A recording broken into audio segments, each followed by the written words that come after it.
इस कहानी में एक ऐसे रहस्यमय जंगल को दिखाया जाता है जहां से कोई भी जिंदा वापस नहीं लौट सकता। लेकिन आखिर उस जंगल में क्या रहस्य है? फिल्म की शुरुआत होते ही हमें जंगल में एक फॉरेस्ट गार्ड को दिखाया जाता है जो कि एक कागज पर कुछ लिखता है और उस कागज को एक जगह पर चिपकाकर वहां से चला जाता है जिस पर लिखा था कि मैं इस जंगल से एक बॉडी उधार लेकर जा रहा हूं। कुछ साल आगे की कहानी दिखाई जाती है जहां पर हम लीना नाम की एक लड़की को देखते हैं जिसे कि फॉरेस्ट ऑफिसर की नौकरी मिली, इसलिए वो अपनी ड्यूटी ज्वाइन करने के लिए जा रही होती है। तभी अचानक से ही उसकी गाड़ी के सामने एक हिरन आ जाता है और इससे पहले कि लीना कुछ समझ पाती वो हिरन वहां से गायब भी हो जाता है। खैर, लीना इस बात पर ज्यादा ध्यान नहीं देती और अपनी गाड़ी चलाते हुए रेंजर हेडक्वार्टर तक पहुंच जाती है जहां उसे और बाकी फॉरेस्ट रेंजर स्टाफ को अपनी ड्यूटीज पर अलग अलग कैंप में भेजा जाएगा। लीना काफी शांत स्वभाव की थी, इसलिए वह अपने आसपास के बाकी लोगों से भी कोई बातचीत नहीं करती। फॉरेस्ट रेंजर मैनेजर इन लोगों को बोलता है कि जंगल से कोई भी चीज नहीं लेगा और ना ही अपनी कोई चीज वहां छोड़कर आएगा। अब उसकी ये बातें काफी अजीब लगती हैं और उसकी यह बातें सभी रेंजर के सर के ऊपर से गुजर रही होती हैं। हालांकि लीना उसकी बातें समझने की कोशिश करती है। यहाँ पर कई सारे फॉरेस्ट रेंजर के गुमशुदगी की तस्वीर भी लगी हुई थी जिसमें कि एक उस फॉरेस्ट रेंजर की भी थी जिसे हमने फिल्म की शुरुआत में देखा था। इन लोगों को बताया जाता है कि ये सभी रेंजर्स जंगल में गए थे लेकिन कभी वापस लौट कर नहीं आए और लीना को ये सारी बातें काफी ज्यादा अजीब लगती हैं। खैर, अब अपने हेडक्वार्टर से अपने कैंप पर जाते वक्त लेनन के पास एक ओल्ड कपल आते हैं जिनके नाम मिस्टर और मिसेस हुमेन थे। अब लीना जिस गांव में रहा करती थी ये दोनों लोग भी उसी गांव में रहा करते थे। इसी कारण लीना ने इनसे अच्छी तरह से बात की और यहाँ पर मिस्टर लीना को बताते हैं कि हम भी कुछ दिनों में जंगल की कैंपिंग में जाने वाले हैं और उम्मीद है कि हमारी तुमसे वहीं पर मुलाकात होगी। खैर, अब इन दोनों बुजुर्ग के चले जाने के बाद लीना और बाकी रेंजर्स को एक हेलीकॉप्टर के द्वारा उन सभी को अपने कैंप में उतारा जाता है। यहाँ पर हम देखते हैं कि मूवी की शुरुआत में जो फॉरेस्ट रेंजर इस जंगल में गुम हो गया था उसी कैंप में लीना की ड्यूटी लगी थी। खैर, अब लीना कैंप में पहुंचकर उसकी अच्छे से साफ सफाई करती है और रात में अपना खाना पूरा करने के बाद वह एक तस्वीर देखती है जो कि इसकी बहन की होती है और वह बचपन में इसी जंगल में आकर खो गई थी और फिर कभी वापस लौटकर नहीं आई थी और लीना ने वादा किया था कि वह फॉरेस्ट रेंजर बनकर अपनी बहन को ढूंढ निकालेगी और यही कारण था कि लीना फॉरेस्ट रेंजर बनी। अब जैसे जैसे वक्त बीतता है लीना यहाँ पर कई सारे फॉरेस्ट रेंजर के नामों को देखती है जो कि पहले यहाँ ड्यूटी पर आए थे और वह सभी यहाँ इसी कैंप से गायब हो गए थे। ये बात तो काफी ज्यादा अजीब थी लेकिन फिर भी लीना इस सब पर ध्यान न देकर सो जाती है। खैर, अब लीना अगली सुबह अपने सीनियर के आदेश पर कुछ दिन के लिए जंगल की निगरानी पर निकल पड़ती है। जाने से पहले वह अपने रेडियो पर एक न्यूज सुनती है जिसमें बताया जा रहा था कि जंगल में लगातार लोग गायब होते जा रहे हैं लेकिन सरकार इस बारे में कोई भी कदम नहीं उठा रही है। अब लीना यह बात सुन ही रही थी कि तभी उसकी रेडियो की बैटरी खत्म हो जाती है, इसीलिए वह रेडियो के बिना ही आगे बढ़ती है। अब थोड़ी देर बाद जब रात हो जाती है तो वह थोड़ी सी घबरा जाती है क्योंकि उसकी पहली ही रात थी और नए फॉरेस्ट रेंजर के हिसाब से यह डरावना था। लेकिन जैसे जैसे वह आगे बढ़ी उसे सिग्नल की आवाज सुनाई देती है जो कि उसके रेडियो से आ रही थी और लीना अपने रेडियो को हाथ में लेकर काफी घबरा जाती है क्योंकि उसमें तो बैटरी ही नहीं थी तो सिग्नल कैसे आ रहे हैं। अब इससे लीना बहुत डर जाती है और तभी उसके सामने फिर से वही ब्लैक हिरन दिखता है जो कि लीना ने पहले ही गाड़ी के सामने देखा था। लेकिन इससे पहले लीना कुछ समझ पाती, इस बार भी पहले की तरह वह हिरन पलक झपकते ही यहाँ से गायब हो गया। तभी वहां पर जैक नाम का एक दूसरा फॉरेस्ट रेंजर आ पहुंचा और लीना की तरह ही उसे भी जंगल की निगरानी पर भेजा गया होता है। इसके बाद जैक लीना को अपने साथ एक झरने के पास ले गया जहां पर यह दोनों खाना खाते समय आपस में बातें करने लगे और बातों बातों में पता लगा कि जैक यहाँ पर पिछले कई सालों से रेंजर के रूप में इस जंगल में काम कर रहा है, इसलिए उसे जंगल के बारे में बहुत सारी जानकारी होती है। खैर, अब यह रात बीतने के बाद सुबह में वह अपने अलग अलग रास्तों पर फिर से निकल पड़ते हैं और जाने से पहले जैक लीना को उसके रेडियो की बैटरी देता है। खैर, लीना अपने पूरे दिन की ड्यूटी करके वापस अपने कैंप में लौट आई। अब कैंप में आकर वह आराम करते हुए अपनी बहन के बारे में सोचने लगती है और जंगल के नक्शे को देखते हुए उस पर कई जगह मार्क करती है क्योंकि जहां इसने मार्क किया था यह वह जगह थी जहां वो अपनी बहन के साथ आई थी। अब नक्शे पर उन जगह को मार्क करने के बाद लीना हर रोज उस जगह पर जाकर अपनी बहन का पता लगाने की कोशिश करती थी लेकिन कोई फायदा नहीं मिला। कुछ दिन ऐसे ही बीत जाते हैं। फिर एक रात जब लीना सो रही होती है तभी अचानक उसे बाहर से किसी के मदद मांगने की आवाज सुनाई देती है और जब वह बाहर जाकर देखती है तो वह पाती है कि एक आदमी घायल अवस्था में मदद मांगते हुए जंगल की तरफ भाग रहा होता है। लीना टॉर्च लेकर उस आदमी के पीछे जाती है लेकिन एक पल के लिए तो वह आदमी उसे दिखाई देता है और अगले ही पल में वह गायब हो जाता है। चारों तरफ ढूंढने के बाद भी लीना उस आदमी को नहीं ढूंढ पाई। वो डरी हुई अपने कैंप में वापस लौट कर आती है और इस डर के मारे वह पूरी रात सो नहीं पाई। खैर, अब अगले दिन लीना इस घटना के बारे में अपने ऑफिसर को बताती है।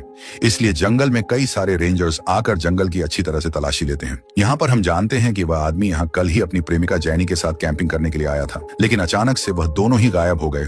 लीना यह जानकर काफी ज्यादा हैरान हो जाती है और बाकी रेंजर्स के साथ मिलकर को ढूंढने की बात करती है, लेकिन इसके लिए ऑफिसर ने लीना को जाने नहीं दिया और वह दोनों को ढूंढने के लिए बाकी रेंजर्स को भेजता है। उसे कैंप में ही रहने को कहता है। हालांकि ऑफिसर के मना करने के बावजूद भी लीना जैनी और उसके बॉयफ्रेंड को खोजने के लिए जबरन निकल पड़ती है। वह कैंप से दूर जंगल के काफी अंदर हिस्से तक पहुंच जाती है, जहां पर अचानक से उसे उसके बचपन की यादें ताजा होने लगती हैं। उसने यहाँ आखिरी बार अपनी बहन को देखा था। खैर, अब यहाँ पर लीना कुछ देर आराम करने के लिए रुक जाती है और अब यहाँ शाम हो गई थी और वह अभी भी जैनी को इस जंगल में ढूंढ रही थी, लेकिन इस घने जंगल में लीना को जैनी और उसके बॉयफ्रेंड का कोई भी सबूत नहीं मिल रहा था। काफी देर के बाद लीना जंगल में एक लड़की को काफी अजीब सी हालत में खड़े हुए देखती है। उसे देखकर लग रहा था कि उस पर काफी सारे जुल्म हुए हैं। जब लीना ने उसके पास जाकर देखा तो पाया कि यह लड़की वही जैनी है जो कि अपने प्रेमी के साथ लापता हो गई थी। अब जैनी तो मिल जाती है, लेकिन उसका बॉयफ्रेंड यहाँ आसपास कहीं नहीं दिख रहा होता है। अब सारा को ढूंढने के बाद लीना बाकी रेंजर्स को भी इस बारे में सारी बातें बताती है, जिसके चलते सभी रेंजर्स यहाँ आ पहुंचते हैं और लीना की इस हरकत के लिए ऑफिसर उसे बहुत सुनाता भी है और कहता है कि मेरे मना करने के बाद भी तुमने जैनी को ढूंढने की कोशिश की। हालांकि भले ही जैनी ने अच्छा काम किया था, लेकिन आदेश का पालन न करने की वजह से उसे अगले कुछ दिनों में अपनी जॉब छोड़नी होगी और इस बीच लीना को कुछ भी ना करके और ना ही कहीं बाहर जाने बल्कि अपने कैंप में ही रहना होगा।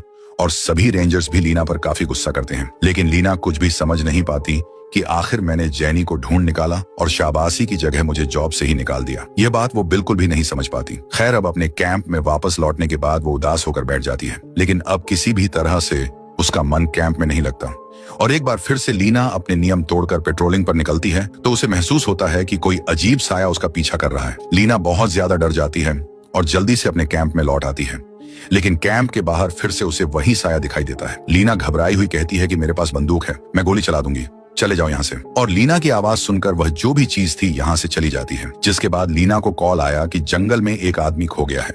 वह यह सुनकर सोचती है कि कुछ देर पहले जंगल में जो मैंने वो आहट सुनी थी, शायद वो वही आदमी हो सकता है। एक टॉर्च लेकर उस आदमी को ढूंढने के लिए निकल पड़ती है। जंगल में काफी आगे बढ़ने के बाद लीना एक बड़ा सा छेद देखती है जो कि एकदम लीना के गांव जैसा दिखता है और वह समझ नहीं पाती है कि आखिर इतनी जल्दी वह अपने गांव कैसे पहुंच सकती है। अब यह देखकर वह बहुत ज्यादा डर जाती है, लेकिन इतने में ही एक खतरनाक आवाज जंगल से उसके कानों तक पहुंची कि लीना, तुम जहां हो तुम्हें वहीं होना चाहिए।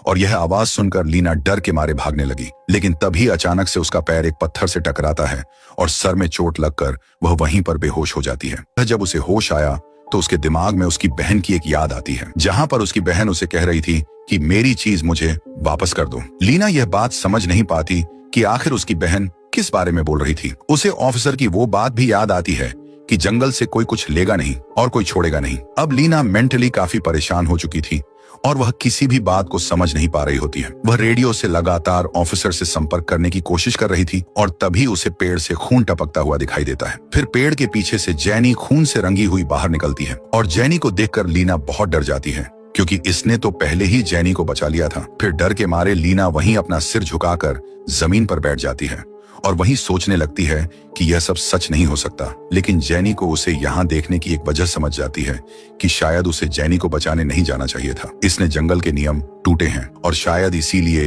ये शापित जंगल जैनी की आत्मा को बार बार उसके सामने ला रहा है। अब लीना डर के मारे भागती हुई जंगल के अंदर गहरे हिस्से में चली जाती है, जहां पर वह अचानक मिस्टर और मिसेस को देखती है जो कि यहाँ कैंपिंग के लिए आए थे। अब मिस्टर को यहाँ देखकर लीना को थोड़ी राहत मिली और इसीलिए लीना मदद मांगती हुई आगे बढ़ने लगी, लेकिन उसे बड़ी ही हैरानी हो रही थी कि मिस्टर उसे देख ही नहीं पा रहे थे। वो यहाँ पर चिल्ला रही थी लेकिन पूरी तरह से उनके लिए अदृश्य थी। ये देखकर लीना बहुत ही ज्यादा हैरान हो जाती है और कुछ दूर आगे बढ़ने पर उसने एक और रेंजर को देखा, लेकिन जब उसने आगे जाकर देखा तो वह कोई और नहीं बल्कि उसी का दूसरा रूप था, जो कि हाथ में बंदूक लेकर सीधे ही मिस्टर और मिसेज में से एक को गोली मार देती है। अब यह देखकर लीना और भी ज्यादा डर जाती है। आगे बढ़ने पर लीना देखती है कि मिस्टर और मिसेस का सीना चीरकर उसके फेफड़ों को निकालकर जला रहे हैं और ये खौफनाक नजारे देखकर जैसे लीना की सोचने समझने की शक्ति ही खत्म हो चुकी थी। अब लीना डर के मारे यहाँ से भी भागने लगती है और थोड़ी दूर जाकर जंगल में वह देखती है कि यहाँ के पेड़ों पर मिसिंग लोगों के पोस्टर लगे हुए थे। वो यहाँ पर उन पोस्टर को देखने लगती है और उनमें से एक पोस्टर उसकी बहन मेडी का भी था, जो कि सालों पहले इस जंगल में खो गई थी। अब लीना वो पोस्टर लेकर अपने कैंप में वापस लौट आती है, लेकिन कैंप में घुसते ही उसे लगता है कि कैंप उसके घर के रूप में बदल गया है। उसने यहाँ देखा कि उसकी माँ अपनी ही उंगलियां चबा रही हैं और उसे कहती है कि जो तुमने लिया है वह वापस कर दो। अब लीना सीढ़ियां चढ़कर ऊपर जाती है और देखती है कि वहां पर उसकी बहन मेडी की अंतिम यात्रा की तैयारियां चल रही हैं, जिसका मतलब था कि मेडी मर चुकी है और उसे ताबूत में रखा गया है। लेकिन जब लीना ताबूत खोलकर चेक करती है तो उसके अंदर वही काला हिरण पड़ा था जो उसे बार बार दिख रहा था। ये देखकर लीना और भी ज्यादा डर जाती है, जिसके बाद वो एक रूम में जाती है जहां पर कि बहुत सारा पानी भरा हुआ था और उस पानी के बीच में उसकी बहन एक मेडी खड़ी हुई थी और मेडी उसे देखकर कहती है कि तुम वहीं हो जहां तुम्हें होना चाहिए था। और ये कहकर मेडी वहां से गायब हो जाती है और कुछ देर बाद लीना का ऑफिसर यहाँ आ गया। लीना ऑफिसर को देखकर कहती है कि तुम हकीकत हो या वहम। जवाब में ऑफिसर ने कहा, मैं हकीकत में हूँ और मैं यहाँ तुम्हें कुछ बताने आया हूँ। मैं जानता हूँ कि तुम इस वक्त क्या देख रही हो। दरअसल तुम इस वक्त कैंप में नहीं हो, शायद तुम किसी और जगह हो, क्योंकि यह जंगल शापित है। अगर यहाँ कोई खो जाता है तो उसे कभी नहीं खोजना चाहिए, क्योंकि ऐसा करने पर इस जंगल की आत्मा उस शख्स का पीछा करना शुरू कर देती है और यह जंगल जिंदा है। तुमने जैनी को बचाकर बहुत बड़ी गलती कर दी है और उसके लिए तुम्हें प्रायश्चित करना होगा। मैंने तुम्हारी बहन मेडी को ढूंढ लिया था, लेकिन मैंने उसे बचाया नहीं, क्योंकि जंगल में किसी को किसी का बलिदान देना होता है। आगे ऑफिसर उससे कहता है कि देखो, अगर तुम्हें इस जंगल में खुद को बचाना है तो तुम्हें किसी ना किसी को तो मारना होगा और उसकी बॉडी को इस जंगल के हवाले करना होगा, वरना एक दिन यह जंगल तुम्हें भी निगल जाएगा। लीना ये सब सुनकर टूट जाती है, क्योंकि वह किसी की जान नहीं ले सकती थी। ऑफिसर आगे बताता है कि मैंने बहुत सारे पाप किए हैं और मेरी वजह से इस जंगल में बहुत सारे लोग खो गए हैं, लेकिन उनके खो जाने के बाद मैंने उन्हें वापस कभी नहीं बचाया, क्योंकि मैं जानता था कि इस जंगल को एक बलिदान चाहिए। और यह बातें सुनकर हमें समझ आ जाता है कि उस पुराने रेंजर ने वह शब्द क्यों लिखे थे। ऑफिसर आगे कहता है कि मैं इस जंगल की आत्मा के हाथों बंधा हुआ था और आज मैं खुद को इस जंगल के हवाले करूंगा। ये कहकर वह लीना का नाम लेकर खुद को जंगल के हवाले कर देता है। तभी अंधकार से कुछ हाथ निकलकर लीना को खींच लेता है। लीना ने खुद को एक झील में पाया, जहां से कि जैक उसकी जान बचा लेता है। और अब धीरे धीरे लीना को सारी बातें समझ आने लगी थी और अब ऑफिसर की मौत के बाद जैक को ही हेडक्वार्टर की जिम्मेदारी दे दी जाती है। अब लीना, जो कि जंगल के सभी नियम जान चुकी थी, फिर से अपनी ड्यूटी पर जंगल के कैंप में चली जाती है। लेकिन एक दिन जब वो जंगल में पेट्रोलिंग कर रही थी तो एक खोया हुआ टूरिस्ट उसके सामने आ गया। वो लीना से पूछता है कि तुम सच हो या झूठ। लीना, जो कि अब जंगल के सभी नियम जान चुकी थी, फिर से अपनी जान जोखिम में नहीं डालना चाहती, तो उस आदमी से कहती है कि मैं तुम्हारी इमेजिनेशन हूँ। और यह कहकर वह बिना कोई मदद किए यहाँ से आगे बढ़ जाती है। और इसी के साथ यह फिल्म, यह कहानी यहाँ खत्म हो जाती है।